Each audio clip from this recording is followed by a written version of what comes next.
You know, as I say to people, I say you can love me, you can hate me, but you can't ignore me.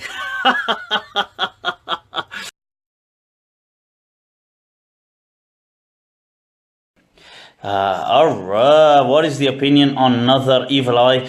In my understanding, evil eye is just a synonym for envy. It doesn't have any existence beyond that. And the hadith referring to it being a truth, al-aynu haq, what it meant was in terms of its outcome. So not that the evil eye, but the fact that just like envy is, we say envy is haq, it's true, but it's not envy in itself that harms you, but it's when people act out on envy that causes harm. So nazar, ahkamun nazar, al-ayn, all these kind of things, I don't really believe in these kind of things, and I see them to be part of superstition really, and part of the greater kind of cultural myths. I think Islam came to kind of eradicate superstitions and to build faith upon certainty and reason. Could you explain the concept of the evil eye?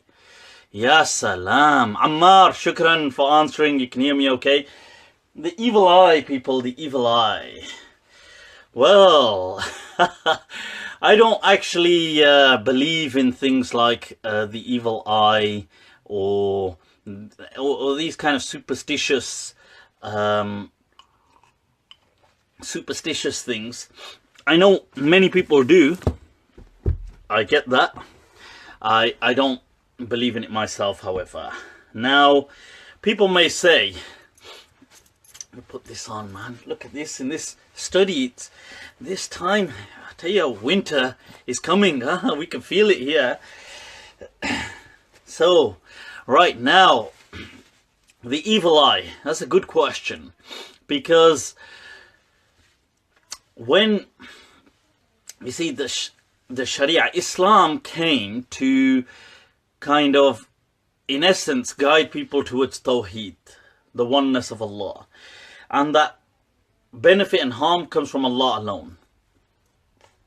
Yeah, that قُلْ لَا أَمْلِكُ لَكُمْ شَيْئًا, that I don't, that tell the messenger to say that he does not, that there's nothing that anybody in essence possesses. That if Allah wants, وَإِنْ يَمْسَسْكَ اللَّهُ بِضُرٍّ فَلَا كَاشِفَ لَهُ إِلَّا هُ. If Allah was to afflict you with something, then only He can remove it. This belief of the evil eye seems to really, in essence, go against this concept of Tawheed. In my understanding, I do not accept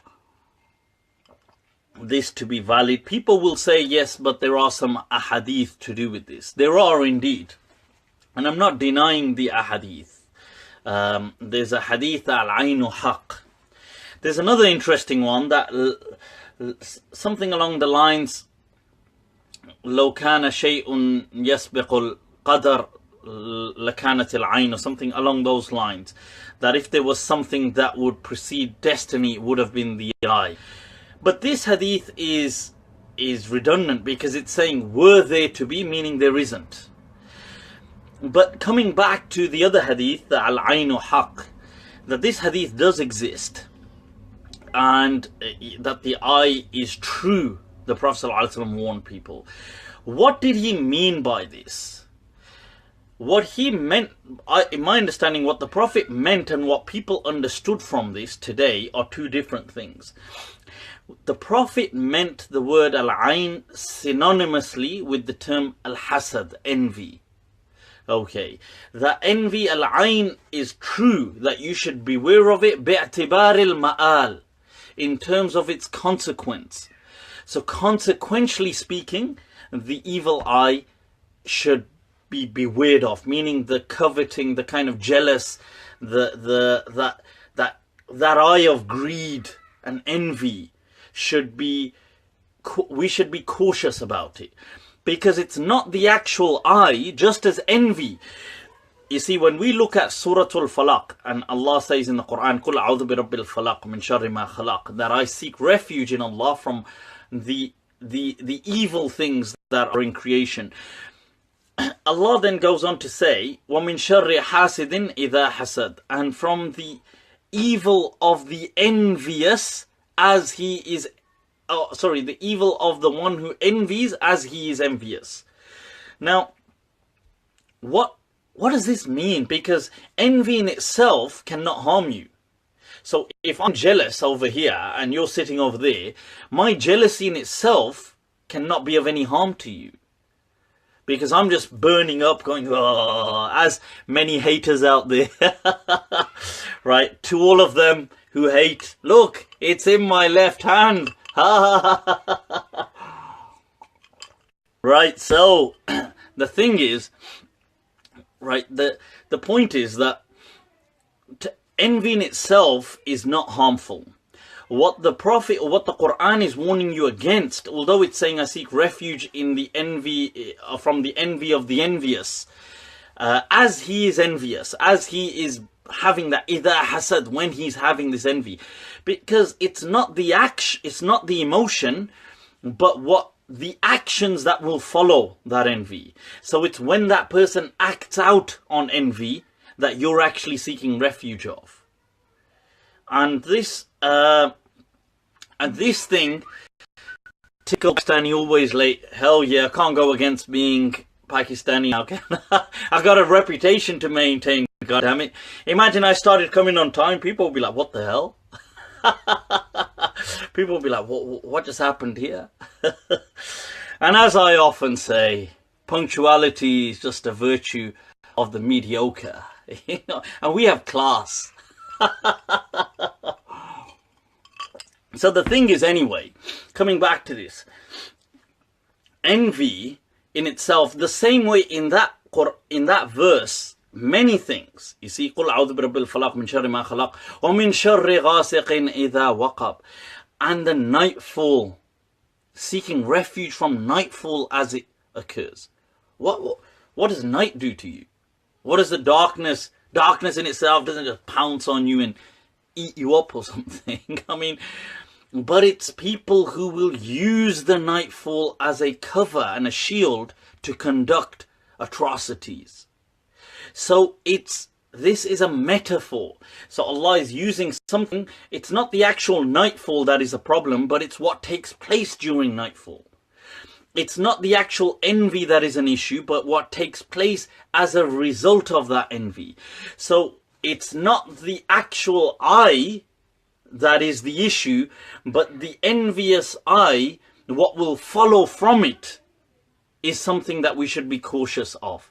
So I don't believe in this superstition, you know what, generally, what they call al-ain, or as Pakis tend to call nazar. I mean, this thing, it's nothing beyond superstition. And the sooner people move away from this kind of thing, it will just be much more healthier for the Muslim community as a whole. This really is, in essence, very medieval kind of beliefs to have. And in my understanding, it goes against the concept of Tawheed, that Allah indeed is the one who does everything. And now it's like, well, no, this guy's evil lurking eye, it can even cause death. Can you believe that? Look at the nonsense. That somebody's eye can cause loss, can cause harm, can cause illnesses, diseases, paralysis, car accidents, floods. It can cause actual death. I mean, this is the belief that people have in 21st century, that somebody and yet that same person can't do anything to help themselves. Oh, really? If this was the case, we'd just ask the Muslim world to glance at, like, oh no, Muslim world's going to, or if any time there's some trouble in any country in the Muslim world, they'll say, right, can everybody cast the evil glance towards... That's one way to get rid of Bashar al-Assad from Syria. Just everybody cast that glance towards him. Nothing but illogical, irrational. And these beliefs really, in essence, make Islam, they make a mockery, they make Islam look silly. But inshallah, may Allah make things easy for us all. Even real in this world, or is it just a myth? Second is, can you explain Look at this, alright. Bloody hell. Evil eye.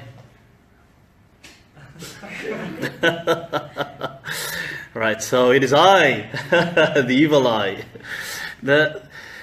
These things don't, in my understanding, the term evil eye in my understanding is just a synonym for envy and jealousy. That's my understanding.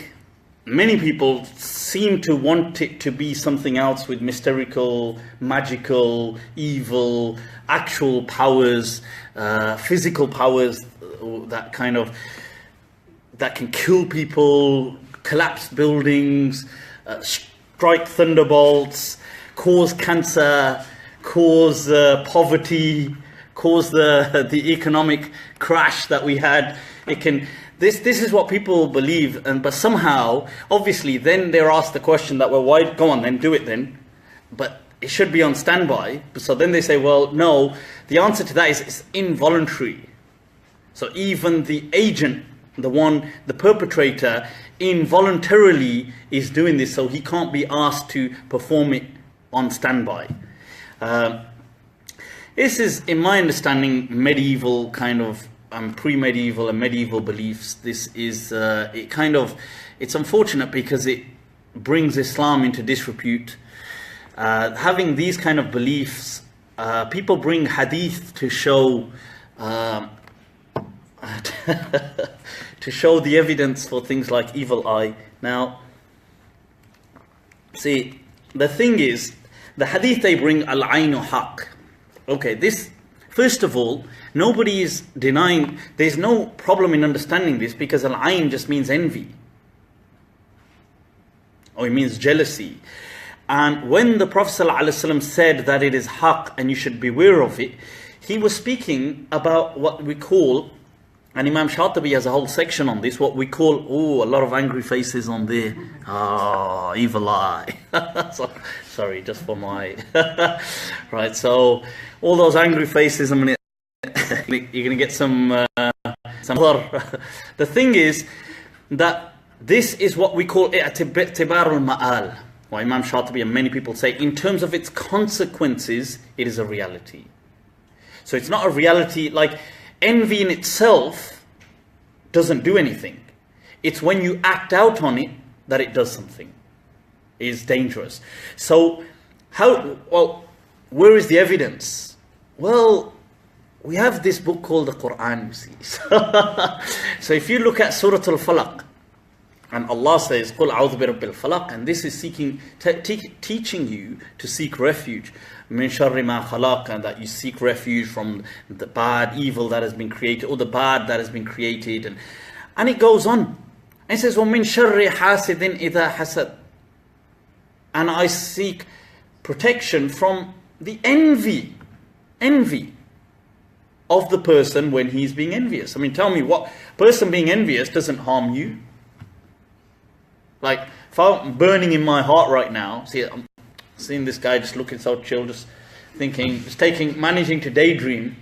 I'm thinking, bloody hell, why can't I do that? So I'm just burning in my heart right now. That's not going to harm you. He's saying it is. It's not going to harm you. Right? It's just you nodded like that, but don't worry about it. That was just my evil eye just affecting your... The thing is, so, you see, but what's going to harm you? Why are you seeking refuge in a redundant act then? Is this redundant? What, is Allah teaching you a redundant act? He's not, because you aren't... When people get envious and jealous, most people don't just sit there and philosophize. Or say, I'm really jealous. Most people do something, whether it's fully thought through or not, but they do something. They harm those people. They maliciously want to see those people suffering. They want to see them kind of devoid of these blessings or luxuries or whatever it is.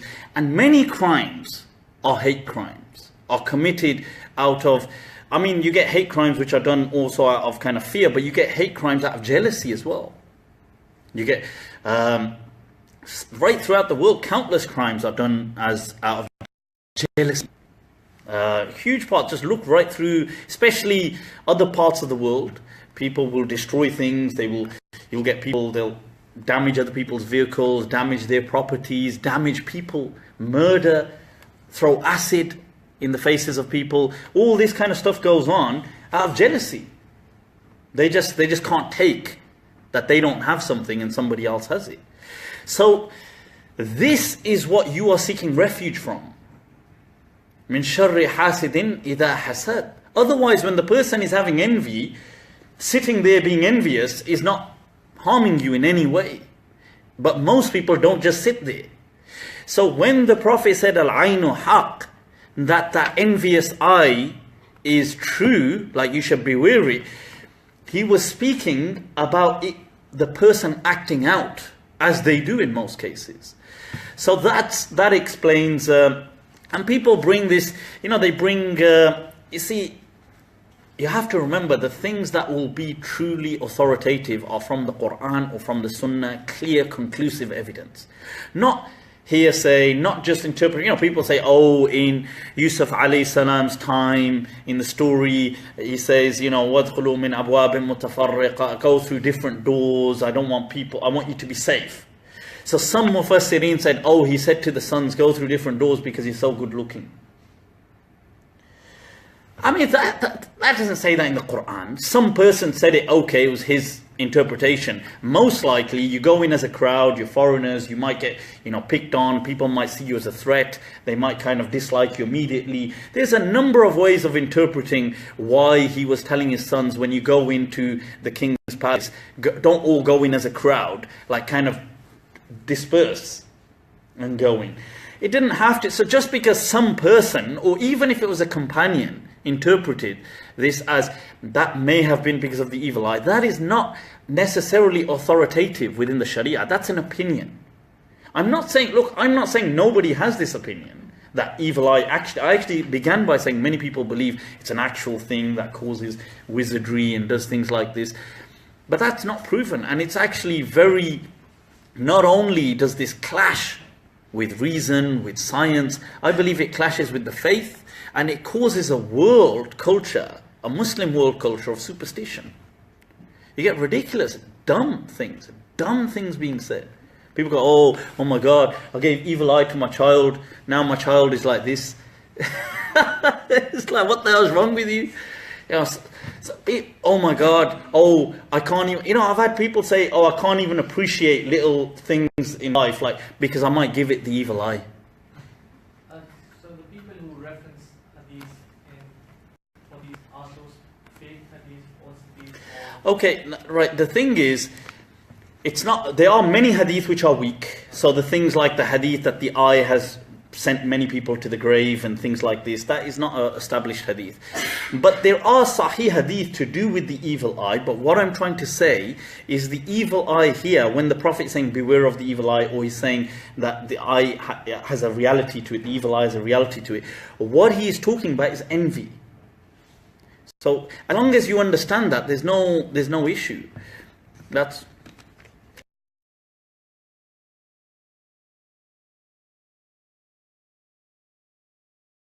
to clarify the premise on the evil eye. Okay, what do people think the evil eye is? The evil eye is this look, this glance that somebody gives you, and you fall over and break your leg, or you buy a brand new car and it gets cursed. It's like a curse. The concept of an evil eye that people hold on to is a curse. Okay, so you curse somebody, but it could be done, apparently, I'm giving the definition, it could be done out of love. Like you could love somebody so much that you, benignly, unbeknownst to you, have just cursed them. So, for example, my child is so cute, I love my child, she's so healthy, let's say my daughter, that I look at her, but I give her the evil eye, that now what happens is she shrivels and gets all anorexic and develops an eating disorder and goes, I don't know, whatever.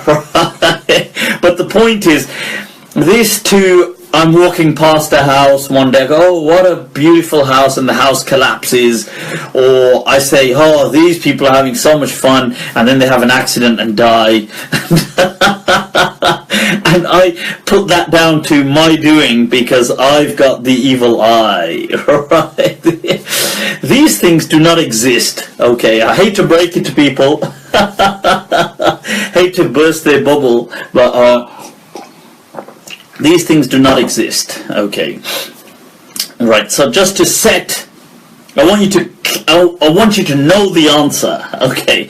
Now we will deal with the kind of the discussion and the discourse that is involved, okay?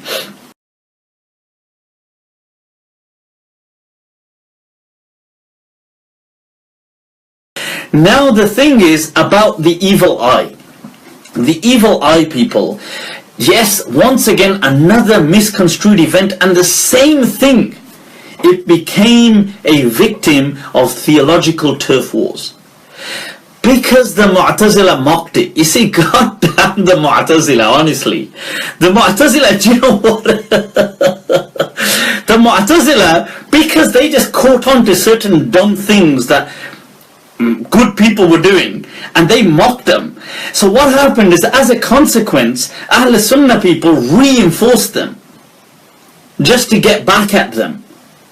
So the thing is, they mocked this about the evil eye. Look, evil eye does not... Okay, so what do people think the evil eye is?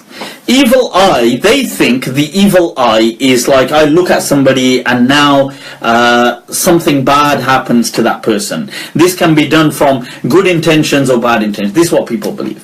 What is the evil eye? The evil eye actually is just synonymous with the term envy. Okay, the term envy. That's all it is.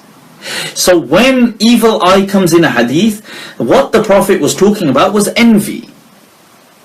That's all. And you might think, well, huh? Was he? Why would... Nah.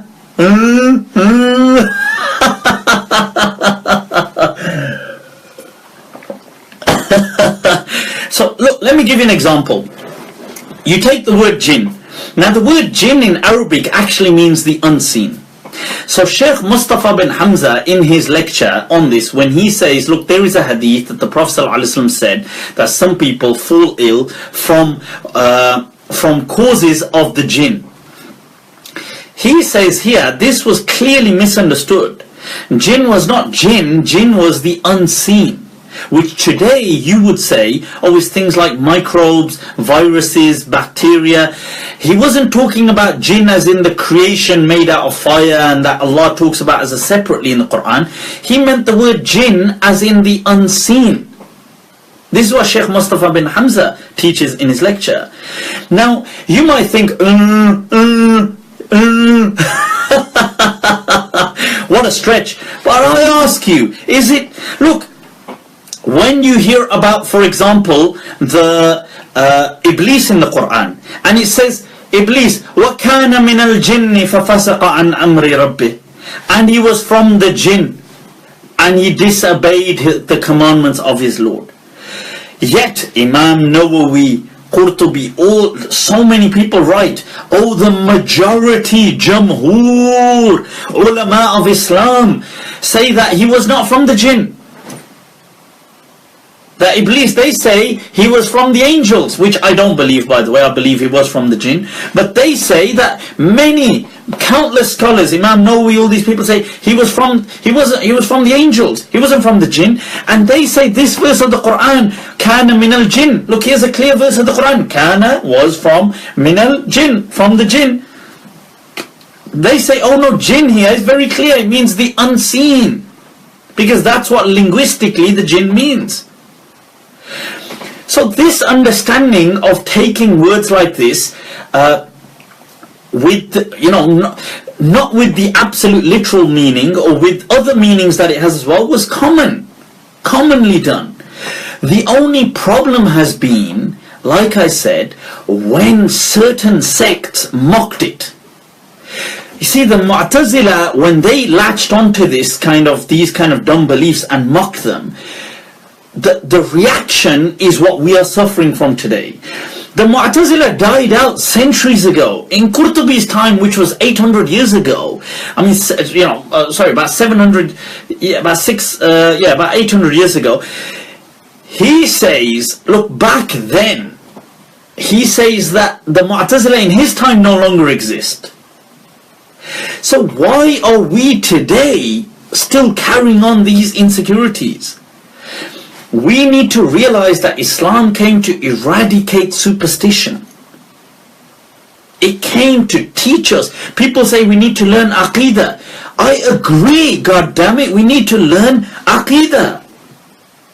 It is Allah who is in control. Not this, people say it is Allah who is in control, but is He? These evil eyes causing goddamn cancer, and these bloody breaking buildings and causing tsunamis, and little strings wrapped around here dipped in blood are dropping people dead over there and causing marriages to dissolve. And what nonsense!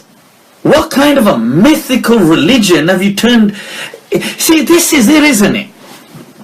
This is exactly it. You see, what Islam came for, you only turned it back into what it came to rectify. See, people, in Arabic there's a saying, كُلُّ شَيْءٍ يَرْجِعْ عَلَى أَصْلِ, that everything just goes back to what it was, its original form of just mythology and folklore. That's all people want for religion. And that's what they just took Islam back to, except they kept the name Islam. They replaced the name of some false god with Allah, but they kept all these weird beliefs. They didn't and today when you question them, they use the same questions that the Quran condemned. The Quran says, when you question them, they say, oh, هَذَا مَا أَلْفَيْنَا عَلَيْهِ آبَاءَنَا. This is what our forefathers, were all of them wrong? This is what today Muslims say. When you say this to them, they say, oh, this is what everybody, they say people will laugh at me if I don't, what will people say if I don't believe in this? That's exactly what the Kuffar Quraysh said about things. Sounds no different to me from what the Arabs, what the Quran came down to condemn. What the Arabs believed in, this is no different. No different. Wallahi, I see this slightly only different from those pagan beliefs and from Hinduism and stuff like that. I see this slightly different. You change the names, that's all. Everything else stays the same. You change a few customs here. Okay, you don't do that. You do salah. You have these pillars of Islam. Yet the beliefs, Allah does not need your damn salah or your psalm or you doing tawaf around the Kaaba. He does not need that. Allah sent the first message of Islam that فَعْلَمُوا أَنَّهُ لَا إِلَهَ إِلَّا اللَّهِ. No, there is no God but Allah. That was all that Islam came for. That was the true message of Islam. Today we've just gone back to the pagan beliefs, except we've Islamicized them. I say to people, Allah has set laws of nature in place. He has set laws of physics in place. He allows nature to unfold. People go, oh my God, causation, oh my God, how can you, this is, people say to me, I fear shirk from that belief. They fear shirk from the belief of gravity and gravitational waves and electrons and things in the cosmos, and they fear shirk because we believe that in causation, that when you stab somebody you get stabbed. They believe in cause and effect, right? So they say, this might be shirk, but yet they goddamn believe in these stupid, mythical, medieval, tawheed, destructive kind of beliefs, and they think that is Islamic. They believe it's okay to cause bloody evil eye, stuff like this and all these kind of things. Yet when I say to them, there's laws of nature which Allah has set in motion, and that's the laws of Allah. وَلَن تَجِدَ لِسُنَّةِ اللَّهِ تَبْدِيلًا. They go, oh, no, fire can't burn. Fire doesn't burn. Knives don't stab people. I read a prominent sheikh saying, when one man stabs the other one, okay, we have a rukhsa to say that, okay, he stabbed him, but if you really believed that, he stabbed him and killed him, then you are mushrik. This is what he said. You are mushrik. Only the knife can't really penetrate, only Allah does it. Fire can't really burn, only Allah does it. Right? Of course, Allah's already set the nature of it. He doesn't need to constantly be doing that. He's set the nature. The nature of fire is that it burns. So the problem is that, look, they say, we find that problematic. Really? Really, you find that problematic? Can I chime in here with some of your goddamn semi-Hindu beliefs of like evil eyes causing nonsense and all this kind of stuff? You don't find that by any chance problematic? So look, let's just look at what actually the Quran came for. The Quran and the message of Islam actually came for Tawheed, the one thing that we today are so shockingly struggling to embrace. They asked me the other day, I was doing a podcast with the Mad Mamluks, and it went on for quite a while. I did enjoy it. They asked me a question in there that, look, if you were to say, what is Islam's message today? What would you say? I said, look, I would just say what the messengers said, what all prophets came with, what all messengers came with, that our Creator is one. That it is He who created the heavens and the earth. And just to try to understand, embrace, and then connect with that Creator. That's the message. That is the message, goddammit. Now once you embrace that, okay, you can go on with details. It's a lifelong journey. There's other things. I'm not saying you don't pray. You can pray and this will help you and with your connection, but that was the message. People today think the message was these little things. The message was the message was to grow a beard. That wasn't the message. The hell is wrong with you? So anyway, Imam Malik did not bang on about the evil eye ever. And yes, there are several ahadith to do with the evil eye. That al-ayn is simply synonymous with hasad. Okay? With envy. Allah says in Surah Falaq, قل أعوذ برب الفلق من شر ما خلق ومن شر غاسق إذا وقب ومن شر النفاثات في العقد ومن شر حاسد إذا حسد. And I seek refuge in the envying person as he envies. Tell me, when a person has envy in his heart or in his mind, right, how does that harm you? Envy doesn't harm you. Aha! But it's when he acts out that it harms you. Envy in itself does not harm. So why are you seeking refuge in it? Think about it, if I'm jealous, my jealousy is not harming you. Like if I'm jealous of, why is that guy got everything? I'm jealous. My jealousy is not harming him, but it's when I act out on my jealousy that it may harm him. Similarly, in the hadith, when the Prophet ﷺ says, look, he teaches people dua that seek refuge min kulli aynin, أعوذ بكلمات الله من كلمات الله التامة من كل شيطان وهامة ومن كل عين لامة, and from every afflicting eye. He means the envy, and not envy in itself, but when they act out on that jealous eye, that evil eye, when they act out on it, not this magical transcending power, right? So yes, this exists as envy, and that's common sense, right? See, now just because certain things you can't explain them They couldn't understand certain atmospheric things and tectonic plates, and they couldn't understand these kind of things at that time. Today we do. We do understand these things. And there's things we don't understand today, but our coming generations will understand. It doesn't mean we have to, this is we don't have to resort to the Wizard of Oz every time, or like Harry Potter kind of resolutions to just the unknown.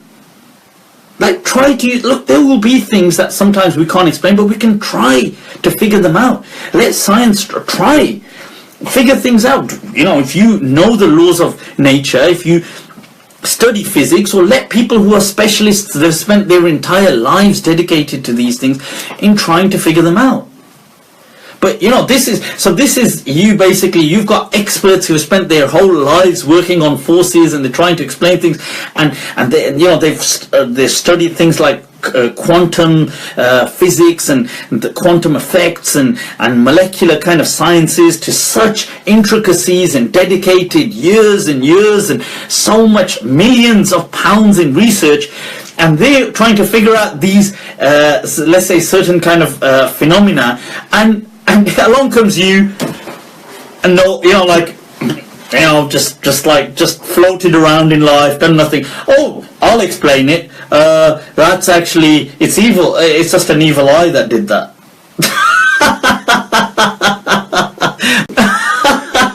I mean, even geneticists are struggling to do the stuff you can apparently do with the glance of an eye. I mean, surely, why can't you just look at in the papers, look at the GDP and go, and then the GDP just triples.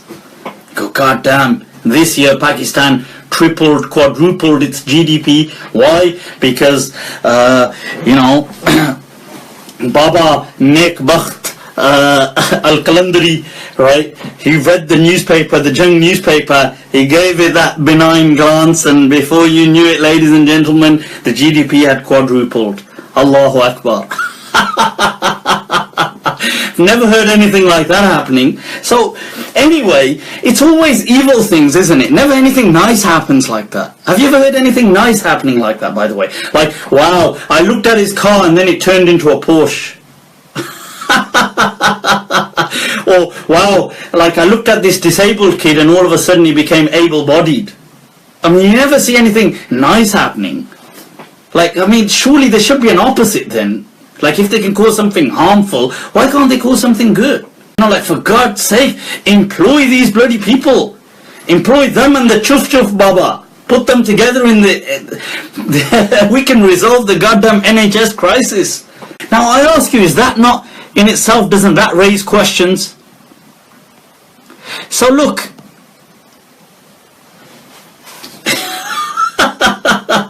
and there's some Baba, I think, in the Midlands somewhere who does this with his foot on this oil, hot oil. He does this this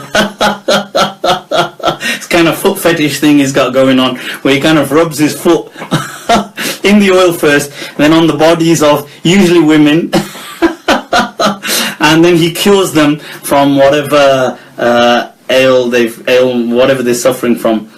Yeah.